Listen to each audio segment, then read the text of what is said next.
天图断骨枝，麒麟拳又如何？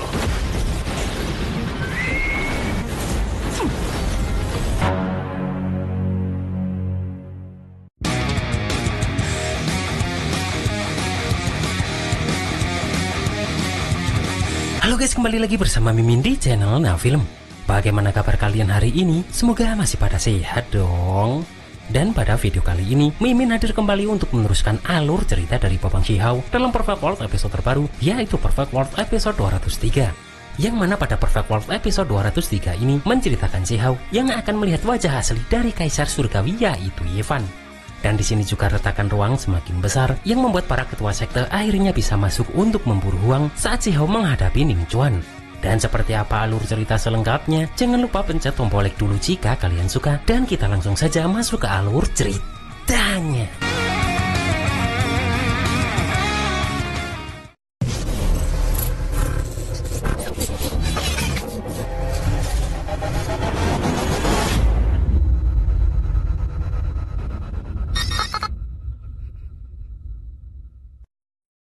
Di tempat tanah segala makhluk pun terlihat Xiahou masih menghadapi wanita kemarin. Dan wanita ini tak menyangka Xiahou akan secepat itu melupakannya. Seketika Xiahou langsung menyadari jika wanita ini adalah orang yang sering Xiahou panggil wanita penyihir atau Peri Tianhu setelah Xiahou teringat semua kejadian di alam bawah. Peri Tianhu pun dikejutkan setelah dia menyerang Xiahou. Karena tubuh Xiahou mengeluarkan energi abadi, bahkan tak hanya satu namun ada 3. Yang mana melihat itu Peri Tianhu yakin jika di masa depan hanya ada sedikit orang yang bisa menyaingi Xiahou. Peri Tianhu pun bertanya apakah Xiahou merencanakan sesuatu yang buruk padanya karena Xiahou berani menyentuh tempat persemediannya. Namun Xiahou tak menjawab apapun karena Xiahou sekarang ingin melihat apakah ini adalah tubuh asli Peri Tianhu setelah selama ini Peri Tianhu selalu menggunakan tubuh roh untuk menghadapi Xiahou. Peri Tianhu pun hanya berkata jika dirinya tak menyangka Xiahou masih berniat mengambil keuntungan darinya, padahal saat itu di alam bawah dirinya sudah memberinya peri yang wangi, yaitu Peri Weichan. Dan Peri Tianhu bertanya apakah ada perkembangan selanjutnya dari Peri Weichan yang sudah Xiahou tangkap ini. Kemudian Peri Tianhu juga bertanya kenapa Xiahou ada di sini. Xiahou pun memberitahu jika dirinya datang untuk mencari tanah segala makhluk. Mendengar itu pun Peri Tianhu mengira jika kedatangan Xiahou ini karena Xiahou juga melihat tungku besar berlumuran darah yang membawa orang itu. Karena itu adalah sebuah tungku besar yang diselimuti energi induk surga dan bumi yang bisa menghancurkan kehampaan. 看起来就很珍贵的破碎虚空的大鼎啊！ 我来寻万物土。 Di sini Xiahou bertanya apakah Peri Tianhu tahu di mana tungku tersebut berada, dan Peri Tianhu pun hanya menunjukkan sebuah gundukan yang adalah tanah segala makhluk.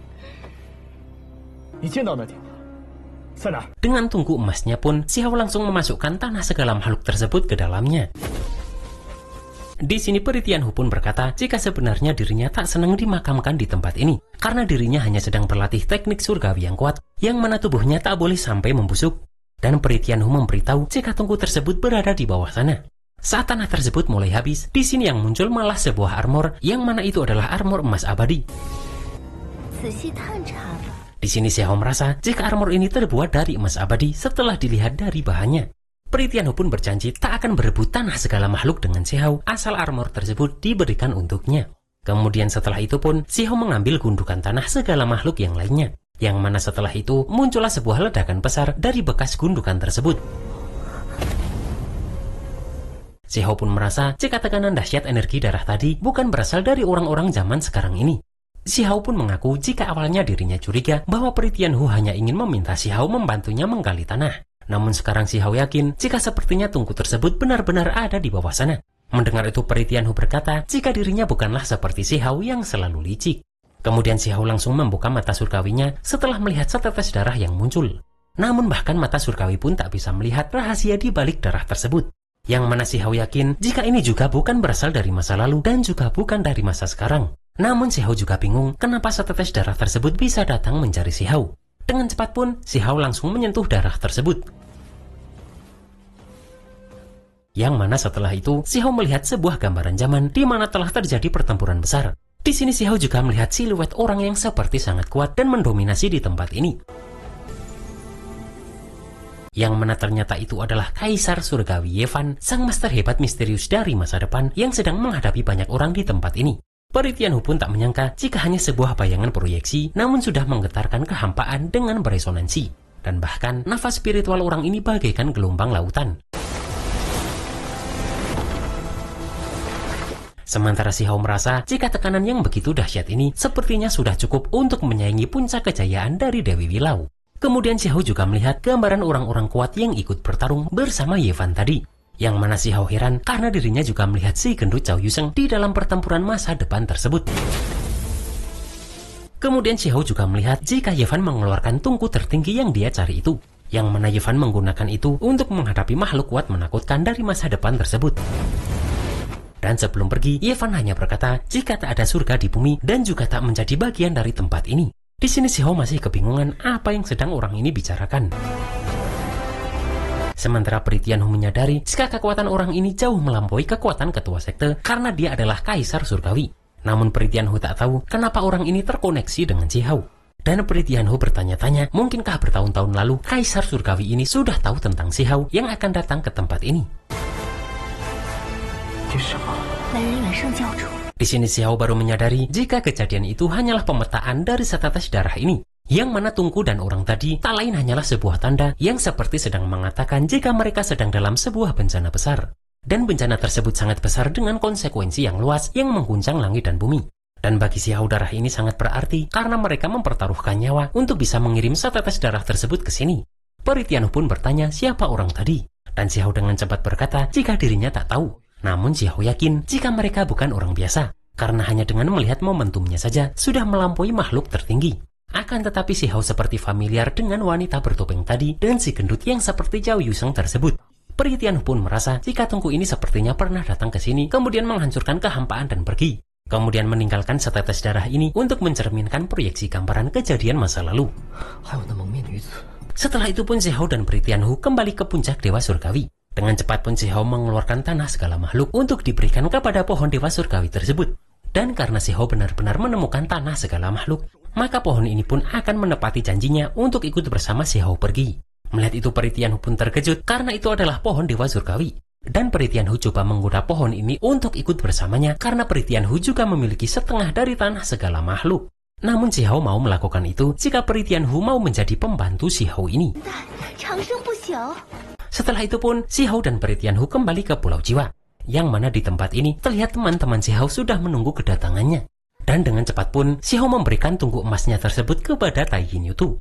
Namun mereka langsung dikejutkan karena retakan ruang tiba-tiba membesar. Yang mana Si Hao khawatir jika tak sampai beberapa hari lagi para ketua sekte alam luar akan masuk ke dalam. Maka dari itu Si Hao meminta tolong kepada semua temannya untuk melindungi Si Hao ini. Karena Si Hao berniat melewati bencana Raja Ilahi lagi untuk mengambil lebih banyak cairan bencana petir. Agar lebih banyak orang lagi yang lepas dari pengikisan kekuatan hukum.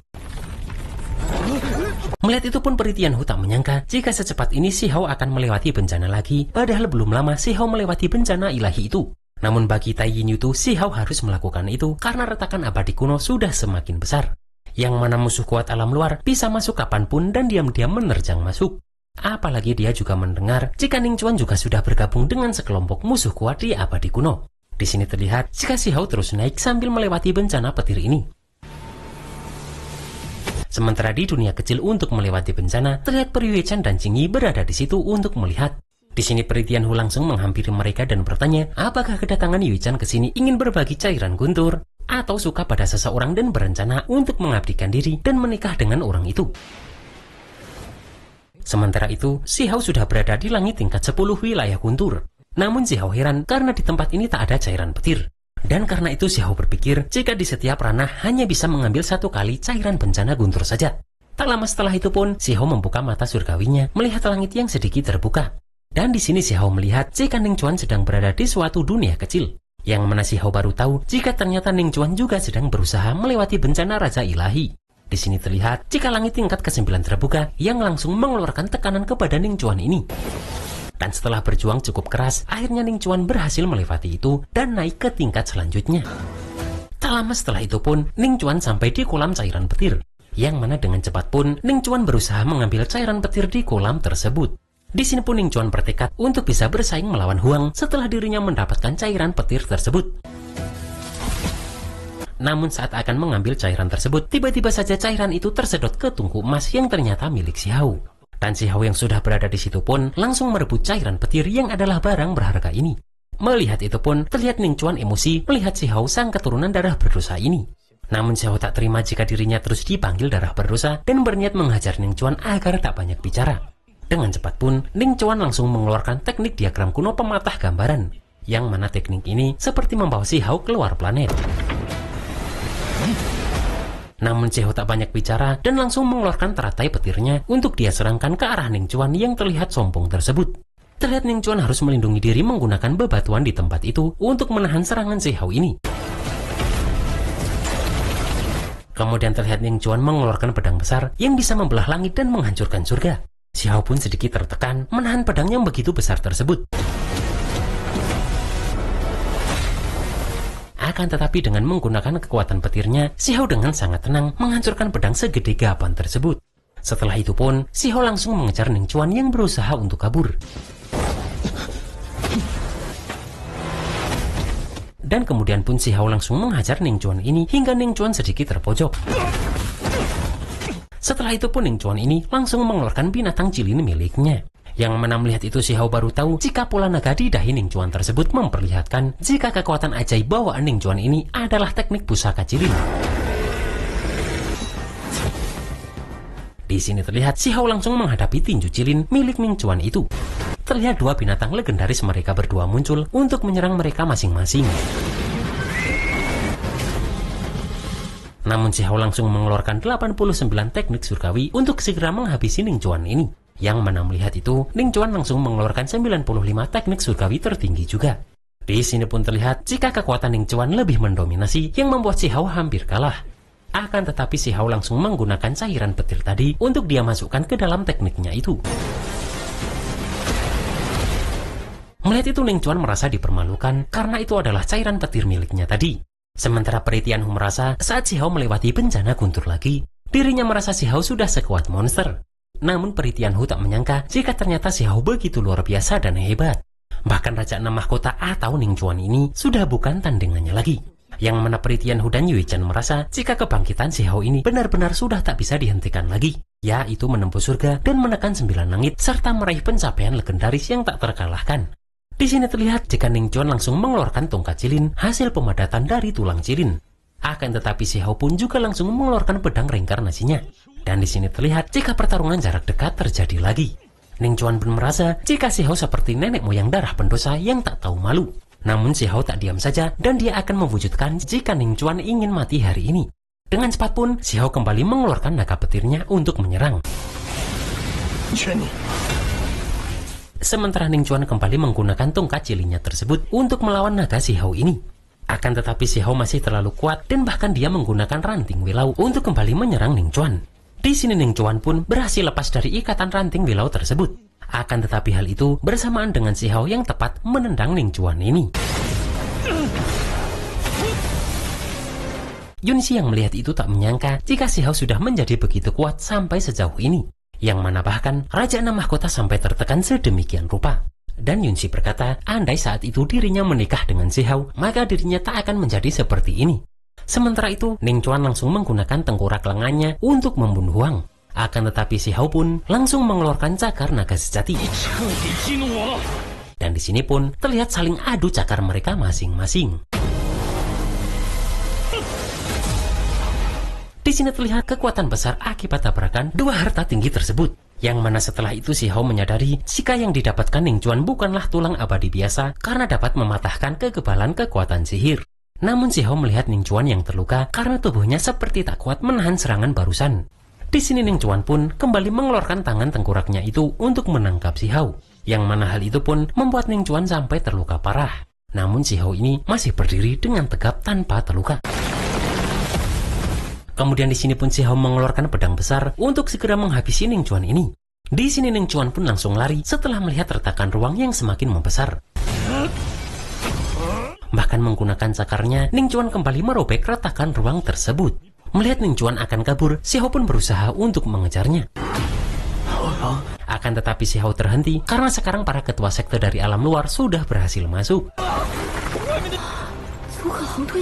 Tiba-tiba di sini muncul sinar dari langit yang membawa tubuh Si Hao. Dan tak hanya Si Hao saja, karena sinar tersebut membawa semua orang dari abadi kuno untuk kembali keluar ke alam Xuanming.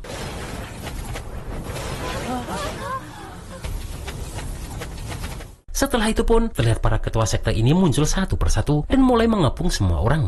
Yang mana kedatangan mereka ini adalah untuk mencari Huang.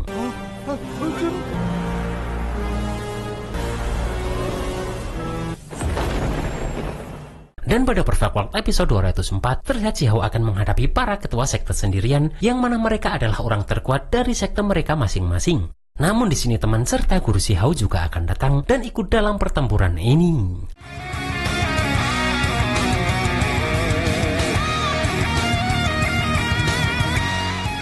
Dan itulah guys alur cerita Perfect World episode 203 ini.